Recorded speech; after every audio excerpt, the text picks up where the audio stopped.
Hello, my name is Valerie, and this is, yes, I said that, on WCOBM.com. And the success of this show lies in my ability to touch your hearts and inspire emotion and stir within you the deep intuitive sense of connection to each other and to the universe. It's my desire to bring into clear focus both good and evil, and then go deeper. Under these two exterior forces of good and evil lie the power of the force. The power of the force is the bedrock. It is the essential underlying foundation that connects all life, both here and beyond. So I challenge my viewers to think deeply about who we are as a species, where we came from, and where it is that we are going.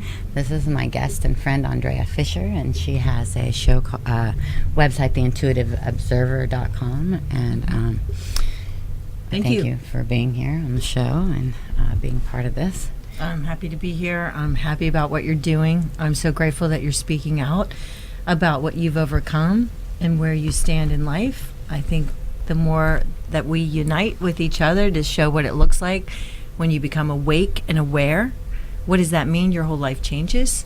Right. That means you're the creator. You're no Right. longer a victim or programmed by your parents and everybody else in life. That means you make the decisions. You're accountable for what you create, and that means anything's possible. So thanks for having this show and having me here today. Absolutely. Thank you for being here, and I could not have said that better myself. And we're going to get Thank you. go a little farther with that with Andrea here later in the show. So I decided to put a little bit of structure to the show and do some news and reviews. And today it's about the hemp industry, and I just wanted to find my notes. Right. Wow, I really did lose one. So, hemp is the most versatile and adaptable crop in the world. In the early 1920s, a huge false propaganda media show polarized hemp as cannabis and then brainwashed and used media to label them together as one and classify them as a threat so dangerous that it must be wiped out.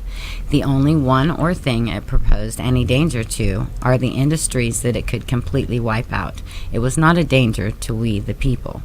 The practical application of this plant and the medicinal benefits of its cousin cannabis are limitless, and the reason that they remain illegal are simple. It's one grand effort to keep us sick, to ensure the profits of the giant corporations that poison us, poison our planet, while they destroy our forests and bankrupt the world. First off, cannabis and hemp are two separate plants, but both have extreme value to humanity. Well, you know, I was at a talk about 2 weeks ago. Bernie Sanders was in Ventura, and he talked about marijuana and how many people are in jail because of one situation, and how then they come out, they can't get a job, and how what our society, what we do right now to people that have used marijuana or cannabis, and he doesn't believe in it. He doesn't believe in the laws that are in place right now. Well, you're touching on something for me right now, because I absolutely am opposed to the laws that are in place right now, and someone very close to me actually is sitting behind bars right now because they work with cancer patients, and I'm not going to give personal information out, but they weren't doing anything illegal. They were helping people, helping eliminate the suffering of numerous cancer patients that I am personally involved with. And because of different laws and things that have happened in their past, they got in trouble for having my medication in their vehicle. And they're sitting behind bars actually right now with no charges, just sitting there. It feels like it's just a matter of time before it becomes legalized. State of Washington, Colorado. And in fact, I wish this was more public, and there was a great documentary that they did about Colorado legalizing marijuana. And I wish there was more press and talk about all the funds they raised. That's like creating a whole new revenue stream. Right. And what they're doing with it Right. as a state. You know, these things. If Washington State stepped into it, I'm surprised California hasn't legalized it. The number of people that have found, they can eat while they're having cancer treatments, like they've lost their appetite, and cannabis has helped them eat. It's relieved pain. It has helped so much and so many people.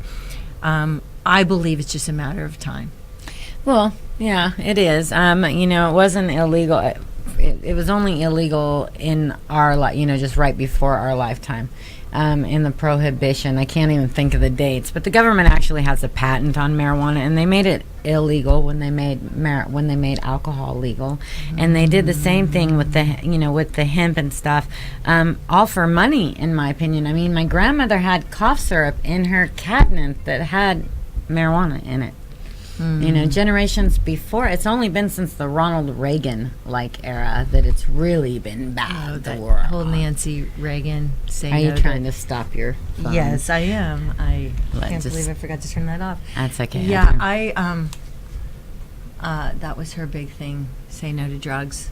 Yeah. Well, it was all money. It was Yeah, I don't want to get into politics. What we know for a fact is that we've been erroneously misled on the medicinal uses and benefits of cannabis in this country for over 70 years because they can't make money on it. They couldn't at the time. So now they're caving in. I mean, we have... what was his name? He was really big in the Reagan thing. He was governor of Massachusetts. He was the U.S. attorney prosecuting, making sure, enforcing all of it. He just came out. He's the vice presidential candidate-elect for the Libertarian Party, whatever that goofball's name is. He was an ass. He always arrested people, got really loud about it, those drug bombs, war on drugs and stuff. Now, he just stamped his support of legalizing it. Why? Because he can't make any money not legalizing it now. Yeah, it was all about it's all about money, funding, covert, news. It's just, that's all bullshit. They've been lying to us. That's what they do best. Well, that brings me to one of the reasons I created the intuitiveobserver.com. Right. I'm collecting leaders like yourself who are awake and aware and who have individual thought.